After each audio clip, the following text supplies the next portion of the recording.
মায়েদের জন্য যে বার্তা অলরেডি আমার যে কনসালটেন্ট যারা আছেন তিনজন সবাই বলে দিয়েছেন কথাগুলো, আর আমি কিছুটা আধ্যাত্মিক পাঠ বলে দিয়েছি।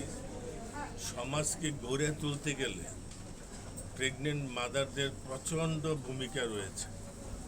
শুধু ওষুধ খেলে হবে না, তাদেরকে অনেক কিছু করার ব্যাপার আছে। যোগাসন থেকে আরম্ভ করে, ডায়েট থেকে আরম্ভ করে, চেক আপ থেকে আরম্ভ করে, যেগুলো অলরেডি ওরা বলে দিয়েছে।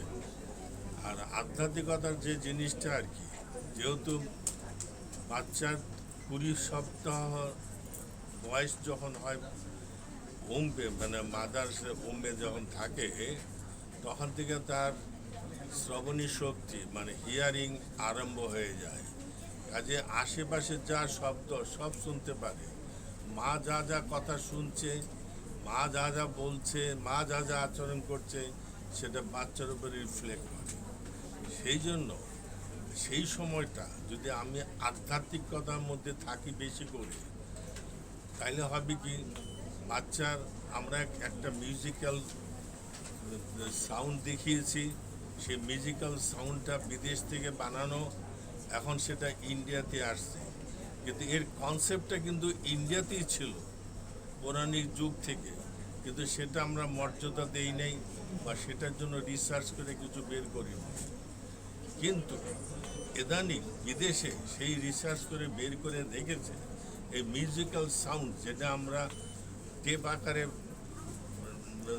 মাদারদের দিয়ে দিলাম, সেটা যদি নিয়মিত শোনে, তাহলে কিন্তু বাচ্চার মুভমেন্ট ভালো হবে, মেন্টাল গ্রোথ, ফিজিক্যাল গ্রোথ ভালো হবে।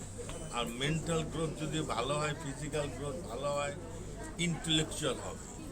ভালো রকম যদি ইন্টেলেকচুয়াল হয়, এইসব বাচ্চা যখন প্রসব হবে, তারা যখন বড় হবে, তখন দেশ ও জাতির জন্য বিরাট একটা ভালো হবে। এইভাবে দেশ জাতি বড় হয়।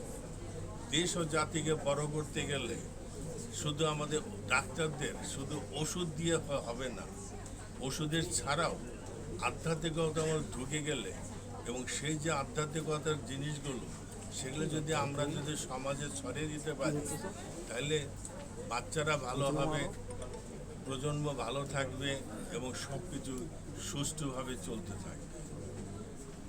আর আমার পার্সোনাল ব্যাপার যেটা, আমি চাই যে আমার সঙ্গে যারা আছে as a patient, as a employee, আমি সবাইকে নিজের মতো করে মনে করি এবং তাদের আনন্দে আমার আনন্দ লাগে। সেই জন্য এই যে ফাংশনটা আজকে হলো, তাতে মায়েদের আনন্দ লাগাটা স্বাভাবিক। সেই আনন্দতে ওরা যেরকম আনন্দটা ভোগ করছে, আমিও তো ডাবল আনন্দ ভোগ করছি ওনাদেরকে জন্য কিছু করতে পেরে। এটি আমার মেসেজ। সহকর্মীবৃন্দ এবং এখানে উপস্থিত সবাইকে